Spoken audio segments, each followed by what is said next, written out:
Hello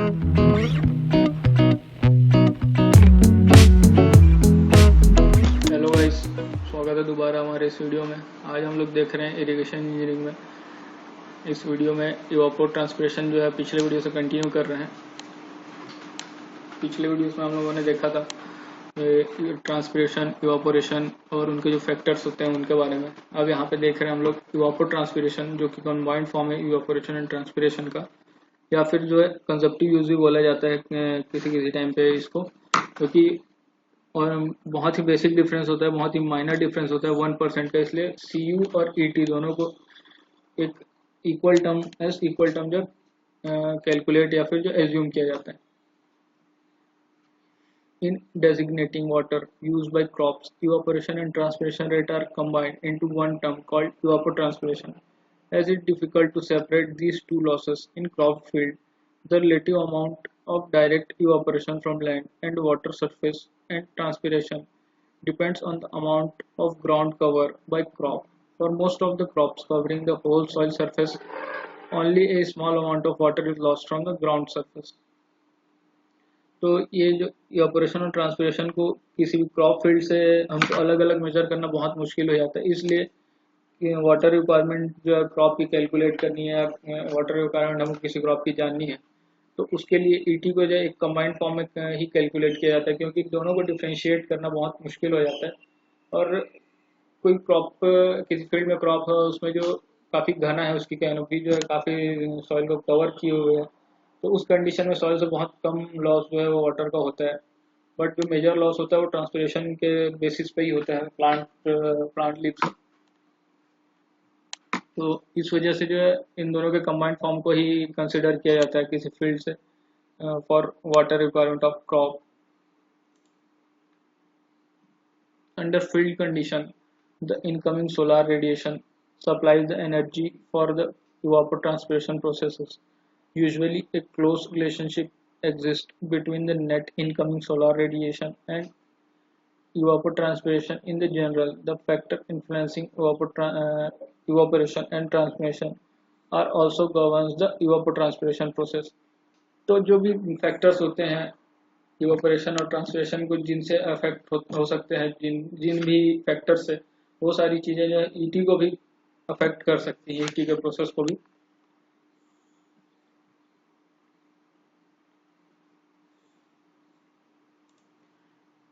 तो जो ET है वो ग्रोइंग पीरियड के साथ में, क्रॉप के ग्रोइंग पीरियड के साथ में वो कम होती चली जाती है।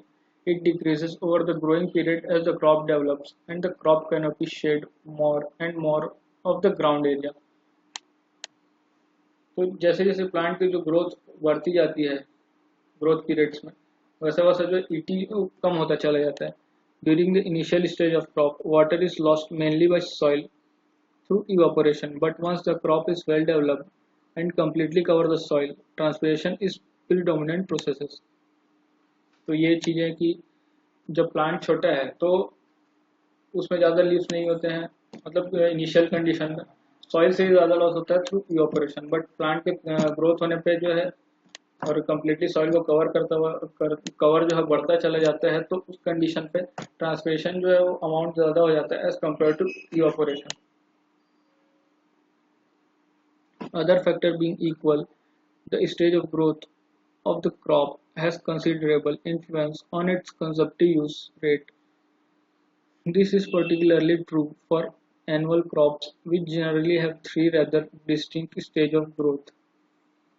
There are first emergence and development of complete vegetative cover, during which time the consumptive use rate increases rapidly from a low value and approaches its maximum. Second is the period of maximum vegetative cover, during which time the consumptive use rate may be maximum if abundant soil moisture is available. And third, crop maturation stage, when for most of the crop the consumptive use rate decreases। तो ये other factors है जिनसे ET जो है affect हो सकता है।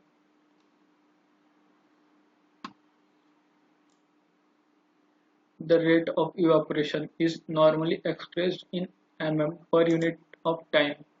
It is the amount of water lost from a cropped surface in units of depth The unit of time may be an hour, day, week, month, crop, season, or year.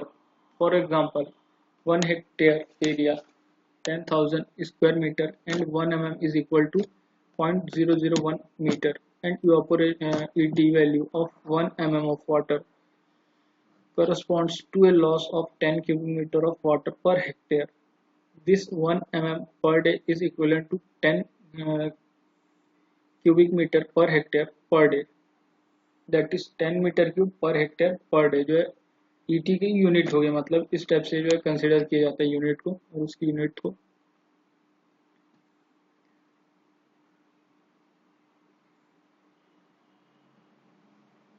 Then next है peak period of consumptive use the average daily water use rate during the few days of highest consumptive use of the season is called the peak period consumptive use rate. The average daily water use rate during few days of highest consumptive use of season. तो कुछ days जो है एक season के जिन days में कंजप्टिव use बहुत ज़्यादा होता है लाइक 5, 6, 7 डेज 10 डेज इस टाइप के जो कुछ डेज होते हैं जिनमें कंजप्टिव यूज बहुत ज़्यादा होता है उसके एवरेज को बोला जाता है पीक पीरियड कंजप्टिव यूज. यहाँ पे टेबल दिया है maximum rates of soil moisture use by crop under different climatic condition. तो डिफरेंट क्लाइमेटिक कंडीशन के बेसिस पे peak rate of soil moisture removal जो है वो दिया हुआ है mm पर डे में. देन यहाँ पे देखते हैं बेसिक कॉन्सेप्ट मतलब रेफरेंस क्रॉप इवापोट्रांसपिरेशन ETO ये एक टर्म है इसके बारे में देख लेते हैं. It is the evapotranspiration rate from a reference surface. ETO एक रेफरेंस सरफेस कंसीडर किया जाता है जो कि एक एजम्पशन होता है. एक रेफरेंस सरफेस जो है वो एज्यूम किया जाता है उससे जो है इवापोट्रांसपिरेशन होता है उसको कंसीडर किया जाता है एस ETO रेफरेंस क्रॉप इवापोट्रांसपिरेशन.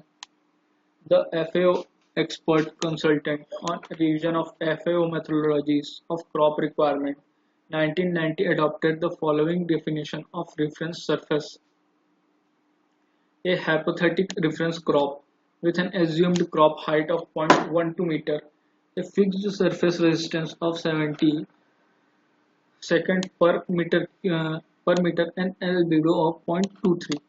तो ये हो गया डेफिनेशन जो है according to FAO expert consultant.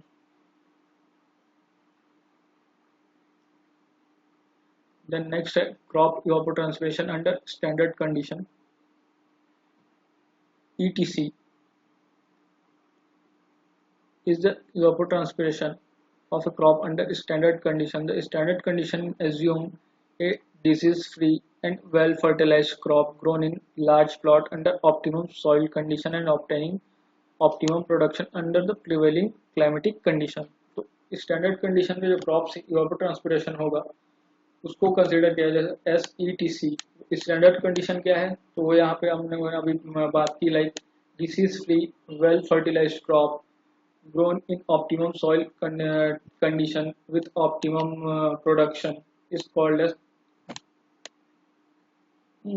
जो standard condition. Then next है evapotranspiration under non-standard condition ETC ADJ adjustable मतलब ADJ मतलब एक सिंपली इसको समझते हैं मतलब जो कोई भी कंडीशन है वो नॉन स्टैंडर्ड नहीं है मतलब कुछ डिसीज है या कुछ और अदर उसमें फैक्टर्स हैं जिसकी वजह से क्रॉप ग्रोथ में डैमेज हुआ है कुछ चेंजेस होते हैं वो उस कंडीशन पे जो ET हमको मिलेगी उसको कंसिडर किया जाता है as crop evapotranspiration under non standard condition.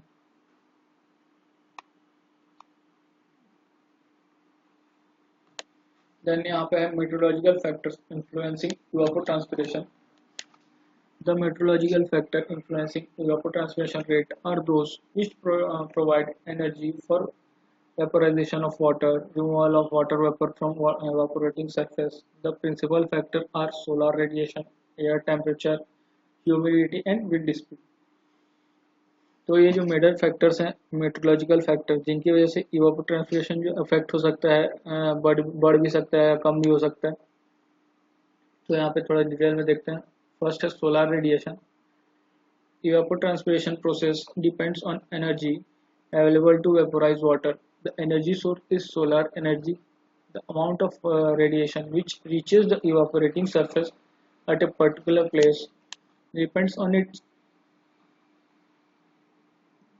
location in terms of latitude and the time of the year.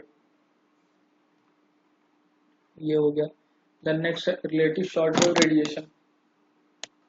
It is the ratio of solar radiation RS to the clear sky solar radiation, usually denoted by RSO. तो बस इसके बारे में यहाँ पे इतना ही देखना है. Then next है albedo के बारे में देख लेते हैं. Albedo is a fraction of solar radiation usually generated by alpha, which is reflected by the Earth's surface. The value of albedo depends on the type of surface, angle of incidence of the sun rays, and the slope of ground surface. The green vegetative cover has an albedo usually ranging from 0.2 to 0.5. तो albedo जो है वो fraction होता है जो कि solar radiation का fraction है जो कि किसी अर्थ से किसी सरफेस से रिफ्लेक्ट होता है.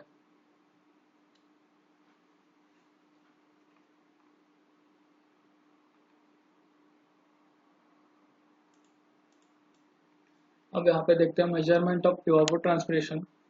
The principal methods of direct measurement of evapotranspiration are: first, lysimeter experiment; second, field experimental plots; third, soil moisture depletion studies; and fourth, water balance method. तो ये चार जो मेथड्स होते हैं जिनके बेसिस पे ईटी को कैलकुलेट किया जाता है फील्ड से. अब इनको ब्रॉडली जो है क्लासिफाइड किया जाता है तो इस टाइप से है. First, temperature based. इसके अंदर में आते हैं different methods: Thornpet, SCS Brannickidal, FAO24 Brannickidal, Hargreaves. Then second, radiation based, True, then Taylor, Jensen, Hayes and FAO24 radiation methods. ये मेथड जो है रेडिएशन बेस्ड है, इसलिए मतलब ये ब्रॉडली क्लासिफाई किया गया यहाँ पे 80 एस्टिमेशन मेथड्स को. देन नेक्स्ट है पैन इवापोरेशन बेस्ड. इसमें आता है pan evaporation and FAO24 pan method. Then fourth है कॉम्बिनेशन जिसमें आता है Penman Monteith, FAO56 Penman Monteith, modified Penman method. ये सारे मेथड जो है वो कॉम्बिनेशन के जो अंतर्गत आते हैं. तो इनमें से जो भी अभी हम लोगों ने मेथड्स के बारे में जो पढ़ा उनमें से कुछ के बारे में यहाँ पे डिस्कस करेंगे for ET measurement.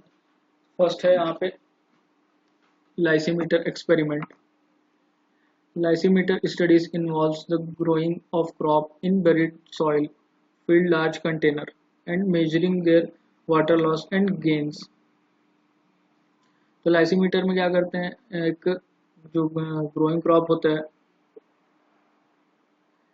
lysimeter studies involve the growing of crop in buried soil, filled large containers, lysimeters, and measuring their water loss and gain.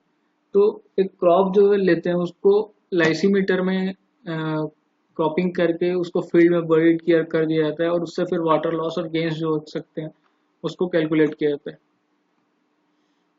A lysimeter can be defined as a device in which a volume of soil planted with vegetation is located in a container to isolate it hydrologically from the surrounding soil. Mainly there are two types of lysimeter. First, a non-weighing type and then weighing type. Non-weighing type lysimeter gives less accurate compared to weighing type. To get more accurate result as well as short period estimates, weighing type lysimeter have been developed. Many design of weighing type lysimeter are reported. ये हो गया lysimeter के बारे में. Two types के होते हैं basically, weighing type और non weighing type. Non weighing type जो है वो एक्यूरेट मेजरमेंट नहीं देता है, इसलिए वेगिंग टाइप को जब कंसिडर किया जाता है मोस्ट ऑफ एक्सपेरिमेंट्स में. Then the soil and crop condition in the lysimeter should be close to natural condition. From the irrigation point of view, weighing lysimeter are set up to enable the operator to measure the water balance, water added, water retained by soil, and water lost through all sources: evaporation, transpiration, and deep percolation. This measurement involves weighing, which may be made with scale or by floating the lysimeter in water or a suitable heavy liquid in which case the change in liquid displacement is computed. तो लाइजीमीटर में क्या करते हैं, एक instrument रहता है लाइजीमीटर, जो उसमें ही क्रॉपिंग की जाती है और उसको आइसोलेट रखा जाता है हाइड्रोलॉजिकली, जिससे फिर जो भी लॉसेस होते हैं इवापोरेशन, ट्रांसपिरेशन, डिपर्कुलेशन, सारे सोर्सेस को कैलकुलेट किया जाता है, मेजर किया जाता है वाटर लॉस को by weighing. The technique yields a measurement of total water loss and is useful as an indicator of field water loss, provided suitable precautions are taken. The tank must be permanently buried in the ground and surrounded by large area of crop of the same height. If the reading made are to bear relation to loss from the crop in the field, the water table is maintained at a specific depth in the tank by connecting it to a supply tank provided with a floating mechanism which has arrangement for receiving excess water that tends to build up in tank. Water is applied in measured amount to the lysimeter as irrigation is applied to the surrounding crop area. The water flow and deep percolation, if any, are measured. तो ये हो गया arrangement पूरा setup का लाइजीमीटर के लिए कि जो कोई एक क्रॉप सिलेक्ट किया जाता है उसको फील्ड में क्रॉप की जाती है उसकी एक टैंक में, जिसमें कि इरिगेशन भी दिया जाता है और उस टैंक के जो ग्राउंड वाटर लेवल जो है, मतलब एक ग्राउंड वाटर क्रिएट किया जाता है वहाँ पे, उस टैंक में काफ़ी बड़ा टैंक होता है उसमें किया जाता है, तो उसमें वाटर लेवल मेंटेन किया जाता है जितने डेप्थ पे जो है नेचुरल कंडीशन पे होना है, और उसमें फिर जो इरिगेशन भी दिया जाता है और वो टैंक जो है वो एक मैकेनिज्म कनेक्टेड रहता है जिसमें कि वाटर जो एक्सेस हो जाता है इरिगेशन के बेसिस पे या फिर डीप सर्कुलेशन के थ्रू, तो वो जो एक्सेस वाटर है वो रिमूव हो जाता है टैंक से.